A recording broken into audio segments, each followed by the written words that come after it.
खबर आ गई बीच में। कोई बात नहीं। सवाल ये है कि जब देश में युवा बेरोजगार है और महिलाओं के हित सुरक्षित नहीं है, तो आम आदमी के पास विकल्प क्या है इस वोट के अलावा? वोट की चोटी है जो सरकार को आगाह कराती है कि आप सुधर जाइए, या तो हमें नौकरी दीजिए या हमारे संस्कार और हमारे इज्जत को सुरक्षित करिए। जम्मू कश्मीर में वोट पड़ा है और आगे हरियाणा में भी खूब ढेर सारा वोट पड़ेगा। या ये जो अभी भीड़ भी दिख रही है, इसमें एक जागरूकता है। एक जागरूकता ये है कि हम जिस चीज को ढूंढने के लिए दिल्ली शहर में आए थे, एक अच्छी नौकरी, एक अच्छा व्यापार, शायद वो महंगाई के दौर में या तो विलुप्त हो गया या मिल नहीं रहा है। और दूसरी एक जागरूकता ये है कि अगर हमारे आंखों के सामने घटनाएं बदल रही हैं और हम उनमें कुछ कर नहीं पा रहे हैं, थोड़ी बहुत अपनी आवाज उठा लेते हैं, क्योंकि हर रोज यहां इतनी घटनाएं घटती हैं और इन पे सरकारों की सुध नहीं है। एक दूसरी इंपॉर्टेंट बात यह है कि अब चुनाव में जिम्मेदारियां नियुक्त होनी चाहिए। नरेंद्र मोदी जी गए और उन्होंने जाकर जम्मू कश्मीर में भाषण दिया कि मैं जम्मू कश्मीर को, भारतीय जनता पार्टी की सरकार बनेगी तो हम आपको पूर्ण राज्य बनाएंगे। सवाल यह पैदा होता है कि जम्मू कश्मीर के पूर्ण राज्य को छीना किसने? नरेंद्र मोदी और भाजपा ने। तो एक बार आपने छीना, दूसरी बार आपने फिर से जिम्मेदारी मैं आपको दूंगा। जिम्मेदारी जरूर होनी चाहिए, लेकिन जो मन में आए, जब आए, जैसे आए, लुभावने वादे कर दो, क्योंकि तुम तो लालची ठहरे। कौन? तुम मतलब हम खड़े इधर हैं, लेकिन हैं तो उधर ही। पहले कहा 2-2 हजार रुपए देंगे महिलाओं को, कहा 2-2, अरे सुनिए, हरियाणा में कहा महिलाओं को 2-2 हजार रुपए देंगे गारंटी, और आज कह दिया 2,000 नहीं, अब 21-2100 रुपया देंगे, 100 रुपया ज्यादा देंगे। अरे रुको, अभी रुको, अभी बात कहां पूरी? कल हो सकता 2200 हो जाए। तुम तो धैर्य लालची ना। तो काहे का भाषण और काहे की नैतिकता, और किस नैतिकता का? कल आप कहते हैं 2,000 रुपए देंगे, आज कहते हैं आप 2100 रुपए देंगे। कौन? ये क्या मतलब आपने समझ रखा है कि ये जो बच्ची खड़ी है इसको कल 2,000 चाहिए थे, आज 2100 रुपए ज्यादा बढ़ा के दे रहे हैं?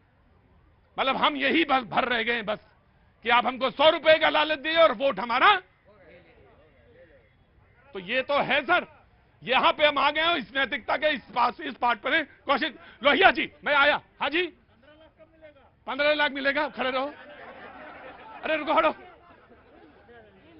रुको नो, लालच नहीं, सवाल पूछने दो, हक है। हाँ जी, आपने बोला ना कि लालच दे दिया। हाँ, कांग्रेस वाला। हाँ, 15 लाख कब देगा? आपको मिला नहीं?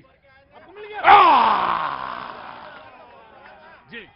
प्रतीक भाई, 2000 और 2100 नहीं, इससे भी बढ़ के है 8,500 खटाखट, 8,500 खटाखट। उसको कहां भूल रहे हैं हम लोग, वो भी है। लेकिन प्रतीक भाई, ये जो शुरुआत है, मुझे ऐसा लगता है सभी राजनीतिक पार्टियों की तरफ से, मुझे एक तरफ घोषणा पत्र है और एक तरफ गारंटी है हरियाणा में, और दूसरी तरफ जम्मू कश्मीर का चुनाव है, और एक तरफ अड़ोस में पड़ोस में बातों को लेकर सिलसिला है। जी।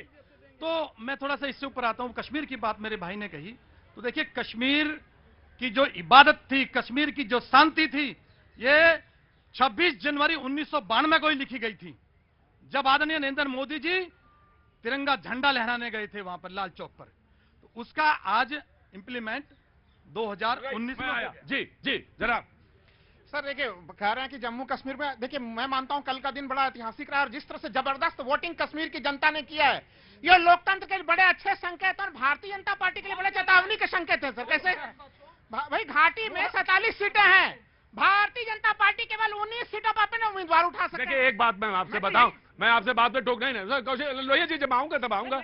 मैं आपसे सिर्फ एक ही बात कहता हूं, ना तो आप पंडित मतलब वो जो ज्ञान है जिसको पास, जो दूर तक देख सकता है, ना तो आप पंडित और ना मैं दूरदर्शी, ना मैं पंडित। लेकिन एक बात बता रहा हूं, जो दिख रहा है उसको कहना चाहिए, और मुझे इस बात को जो दिख रहा है मैं उसको कह रहा हूं ईमानदारी के साथ, कि जो कतारें देखी जम्मू कश्मीर में, वो अद्भुत है, अद्भुत है और अद्भुत है। और जिसको भी जाए श्रेय, और जो भी श्रेय ले, मैं उसको श्रेय देना चाहता हूं। यह बदलता हुआ नजारा यकीनन, और कभी कुछ चीजें दिल से बोलनी चाहिए। मैं दिल से ही कह रहा हूं कि वो तस्वीरें जब लगातार मैं कल देख रहा था, तो मन प्रसन्न हो रहा था हमारा, कि कहीं पर 80% क्रॉस हो रहा था, कहीं मतदान 82% भी क्रॉस कर रहा था, और वो घाटी के क्षेत्रों में। लेकिन सवाल मैं भारतीय जनता पार्टी से इसलिए पूछ रहा हूं, प्रतिनिधि है यहाँ पे सामने में, कि भाई लगातार कहा जा रहा है कि वहां पे विकास की गंगा बहा दी गई, तमाम कश्मीर में परिवर्तन कर दिया गया। लोकसभा चुनाव में आप घाटी में चुनाव नहीं लड़े, विधानसभा चुनाव में भी 47 में से केवल 28 सीटों पर चुनाव लड़ रहे हैं। तो ये बातों में विरोधाभास क्यों दिख रहा है, इसका उत्तर मैं चाह रहा था। राइट जी, देखिए ऐसा है ना कि क्या बोला तुम? ये तो पार्टी का मामला है। अच्छा अच्छा अच्छा, ठीक है। हाँ जी, देखिए ऐसा है ना, चुनाव उनके लिए सीट के बात होगा, सीट की टीस होगी। हमारे लिए ये राष्ट्र है, ये राष्ट्र महत्वपूर्ण है। हमारे श्रद्धेय नेता ने कहा था कि चुनाव आएंगे जाएंगे, पार्टियां बनेंगे बिगड़ेंगे, देश रहना चाहिए।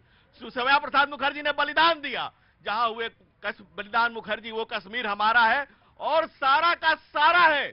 जिस कश्मीर के माथे पे कलंक लगाया था कांग्रेस ने धारा 370 और 35 से, उसको पोंछ करके केसर का तिलक लगाया हमने, माता के मुकुट मणि को चमकाया है हमने। और इसलिए लोगों ने आज जो जिस तरह से मैं जमहूरियत के जज्बात को सलाम करता हूं, जिस तरह से वहां की जनता वोट दिए जा रही है, और नेशनल कांग्रेस और नेशनल कॉन्फ्रेंस का ये एंटी नेशनल अलायंस को जो पाकिस्तान से सपोर्ट मिल रहा है, पाकिस्तान का विदेश मंत्री कह रहा है कि कांग्रेस नेशनल रक्षा मंत्री कांग्रेस नेशनल कॉन्फ्रेंस और हम एक ही प्लेटफॉर्म पे हैं। ये रिश्ता क्या कहलाता है, ये देश जानना चाहता है। राइट। और दूसरी बात प्रतीक जी, अभी तक कांग्रेस के किसी नेता ने नहीं कहा कि गलत है। नटवर सिंह ने कहा था कि मैं इंदिरा गांधी के साथ गया, बाबर की मजार पे खड़ी हुई और वहां से आकर कहीं बड़ा सुकून मिला। इसके बाद मणिशंकर अय्यर पाकिस्तान जाते हैं और कहता है कि मोदी को हटाने के लिए मदद करो हमारी, मोदी को हटाना है। माता सोनिया बाटला इनकाउंटर के दोषियों के पास जाती है और रोने लगती है, आंखें फूट पड़ती है। इसके बाद दिग्विजय सिंह कहते हैं हाफिज सईद साहब, हाफिज सईद साहब। तो ये कांग्रेस का क्या कुकर्म है भाई। राइट। नहीं कांग्रेस, मैं कांग्रेस दे दूं, उसके बाद दे दूं जी। Thank you.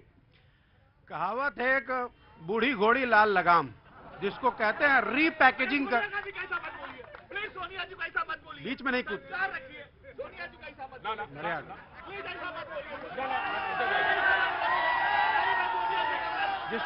जिसको कहते हैं रीपैकेजिंग।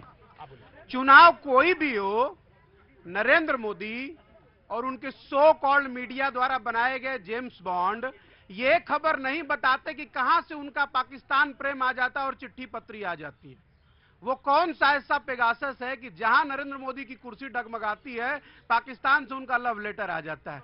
एक दिन के लिए हमें पेगासस दीजिए, फिर बताते हैं। एक बात, दूसरी इंपॉर्टेंट बात, जो दो बड़े गंभीर मुद्दे हैं, आपने मैनिफेस्टो का जिक्र किया 2021 रुपए का। हरियाणा की पहचान 3 चीजों से है, किसान, जवान और पहलवान। और इत्तेफाक की बात यह है कि वह नरेंद्र मोदी सरकार ने किसानों को, जो इनके दरवाजे पर अपनी मांग को लेकर खड़े थे, 700 से ज्यादा किसान शहीद हो गए। और जब इनके नेताओं को मौका मिलता था, वो आकर इनको खालिस्तानी कहता था और पाकिस्तानी फंडेड कहता था। इसका जवाब हरियाणा में मिलेगा। जब बारी आई बेटियों के संस्कार की और सम्मान की और पहलवानों की, तो इसी दिल्ली में